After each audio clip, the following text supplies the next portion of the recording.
আচ্ছা, একবার ভাবুন তো, যখন সর্বস্ব কেড়ে নেওয়া এক ভয়ঙ্কর ঝড় এসে দরজায় কড়া নাড়ে, তখন সত্যিকারের সম্পদ বলতে ঠিক কী বোঝায়? চলুন, আজ আমরা ঝড়, অতিথি আর সততার মূল্যের এমনই এক অসাধারণ গল্পের গভীরে ডুব দেব, যা আমাদের শেখাবে কিভাবে কিছু না থাকার মাঝেও সবচেয়ে ধনী হওয়া যায়। গল্পের শুরুতেই আমরা পরিচিত হচ্ছি জেলে সোহাগ আর তার স্ত্রী ফুলির সাথে। তারা এক ভয়ঙ্কর সামুদ্রিক ঝড়ের মুখে একেবারে অসহায়। কিন্তু জানেন, প্রকৃতির এই তাণ্ডবের চেয়েও বড় একটা ঝড় বইছিল তাদের জীবনে, আর সেটা হলো চরম দারিদ্র্যের ঝড়। সোহাগের মুখের এই কথাটা শুনলেই বোঝা যায় তাদের সব আশা যেন ফুরিয়ে আসছিল। তাদের অবস্থাটা ঠিক কতটা খারাপ ছিল একটু ভেবে দেখুন। ঘরে এক দানাও চাল নেই। তাদের একমাত্র মেয়ে টুনটুনি ক্ষুধার জ্বালায় প্রায় নিস্তেজ হয়ে পড়েছে। যে নৌকাটা দিয়ে আয় রোজগার হতো সেটাও ভাঙা। মহাজনও আর টাকা ধার দিতে রাজি নয়। একজন বাবা হিসেবে নিজের সন্তানের এই কষ্ট দেখা সোহাগের জন্য যেন মৃত্যুর চেয়েও বড় যন্ত্রণা ছিল। সোহাগ যখন হতাশায় প্রায় ডুবেই যাচ্ছে, ঠিক সেই মুহূর্তে গল্পের নৈতিক শক্তি হয়ে দাঁড়ায় তার স্ত্রী ফুলি। তার বিশ্বাস ছিল একদম অটল। সততা আর ঈমান যদি ঠিক থাকে, তাহলে সৃষ্টিকর্তা তার বান্দাকে কখনো না খাইয়ে রাখেন না। এই বিশ্বাসটাই ছিল সেই ঝড়ের রাতে তাদের একমাত্র সম্বল, একমাত্র আশ্রয়। ঝড়ের ভয়ঙ্কর গর্জনের মধ্যেই হঠাৎ একটা অদ্ভুত শব্দ ভেসে আসে, একটা গাড়ির হর্ন। ভাবা যায়, তাদের ওই ভাঙাচোরা নির্জন রাস্তায় গাড়ির হর্ন শোনাটা প্রায় অসম্ভব একটা ব্যাপার। আর ঠিক এখান থেকেই গল্পের মোড়টা ঘুরতে শুরু করে। সোহাগ ওই ঝড় বৃষ্টি মাথায় নিয়ে বাইরে বেরিয়ে দেখে এক ধনী দম্পতি আজম আর নুরা কাদায় আটকে পড়া একটা গাড়িতে বসে প্রাণের ভয়ে কাঁপছে। নিজের অভাব, নিজের কষ্টের কথা এক মুহূর্তের জন্য ভুলে গিয়ে সোহাগ সাথে সাথেই তাদের নিজের ছোট্ট ভাঙা ঘরে আশ্রয় দেয়। এরপর যা ঘটল তা আসলে অভাবকে হার মানানো এক আতিথ্যতার গল্প। তারা সেদিন দেখিয়ে দিয়েছিল, সম্পদ না থাকলেও একটা বড় হৃদয় দিয়ে সবকিছু জয় করা যায়। তাদের আত্মত্যাগটা ছিল সত্যিই অবিশ্বাস্য। একদিকে দেখুন, তারা নিজেরা ক্ষুধার্ত, তাদের পরনের কাপড় ভেজা, মাথায় ঋণের বোঝা।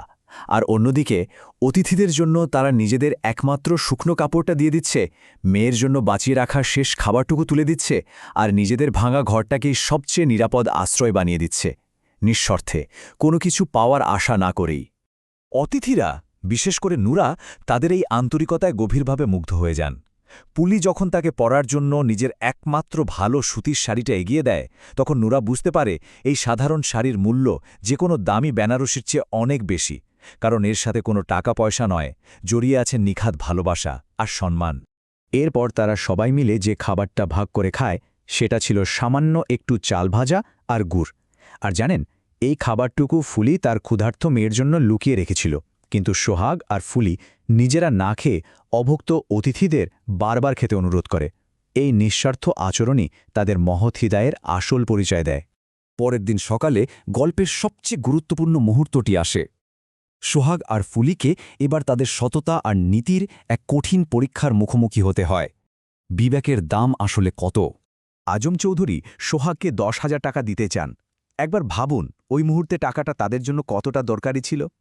এই টাকা দিয়ে সে খুব সহজেই ভাঙা নৌকাটা সারাতে পারত, মেয়ের জন্য খাবার কিনতে পারত, এমনকি মহাজনের ঋণও শোধ করে দিতে পারত। এটা তাদের জন্য ছিল একটা লাইফলাইন। কিন্তু সোহাগ যা উত্তর দিল তা ছিল এক কথায় অবিশ্বাস্য। সে ওই টাকা নিতে সরাসরি মানা করে দেয়। তার যুক্তি খুব সরল, অতিথি হল আল্লাহর রহমত, আর রহমত বিক্রি করার জিনিস না।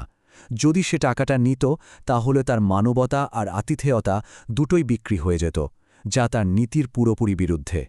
আর এটা কিন্তু শুধু সোহাগের একা সিদ্ধান্ত ছিল না, ফুলিও শক্তভাবে তার স্বামীর পাশে দাঁড়ায়। সে বলে, টাকা নিলে বিপদের সময় তাদের মধ্যে যে সুন্দর সম্পর্কটা তৈরি হয়েছে তার পবিত্রতাটাই নষ্ট হয়ে যাবে। তারা গরিব হতে পারে, কিন্তু লোভী নয়। এটাই ছিল তাদের পারিবারিক আদর্শ। তাদের সিদ্ধান্তটা হয়তো মহৎ ছিল, কিন্তু তার পরের ঘটনাগুলো তাদের সেই সিদ্ধান্তকেই যেন প্রশ্নের মুখে ফেলে দেয়। সততার এই কঠিন পরীক্ষার পর তাদের জীবনে নেমে আসে আরও কঠিন সময়। কিন্তু দেখুন, তাদের সিদ্ধান্তের পরের 3 দিন ছিল কি ভীষণ যন্ত্রণার। প্রথম দিন অতিথিরা মুগ্ধ হয়ে চলে যায়, দ্বিতীয় দিনে ঘরে যা ছিল সব খাবার শেষ, আর তৃতীয় দিনে যখন তাদের মেয়ে টুনটুনি ক্ষুধার জ্বালায় একেবারে নিস্তেজ হয়ে পড়ে, তখন সোহাগের মনে প্রথমবার অনুশোচনা জাগে। সে ভাবতে শুরু করে, টাকাটা না নিয়ে সে কি মস্ত বড় একটা ভুল করে ফেলল? এই প্রশ্নটা কিন্তু আমাদের সবার জন্যই। একটা পরিষ্কার বিবেক কি আসলেই একটা খালি পেট ভরাতে পারে? সোহাগ আর ফুলির এই দ্বিধা আমাদের নিজেদের নীতিবোধকেও যেন একটা বড় নাড়া দিয়ে যায়। ঠিক যখন মনে হচ্ছিল সব আশা ফুরিয়ে গেছে, তখনই গল্পটা আবার একটা অসাধারণ মোড় নেয়। সেই ধনী দম্পতি ফিরে আসে, আর এবার তাদের সততার পরীক্ষার ফল পাওয়ার পালা।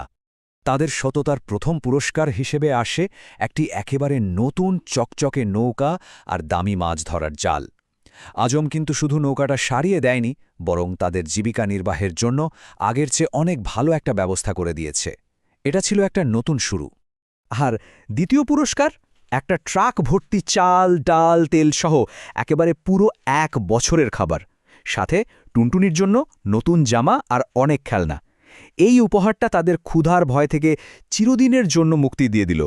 আজমের সাহায্যটা যে কতটা সুচিন্তিত ছিল তা ভাবলে অবাক হতে হয়। সে শুধু দান করেনি, সে তাদের স্বাবলম্বী হওয়ার একটা টেকসই পথ তৈরি করে দিয়েছে।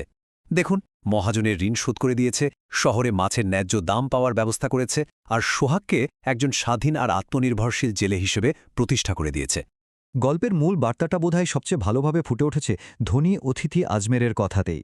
সে বলে, যে মানুষ নিজের পেটে ক্ষুধা রেখেও হাসিমুখে অতিথির সেবা করতে পারে, তার চেয়ে ধনী এই পৃথিবীতে আর কে আছে।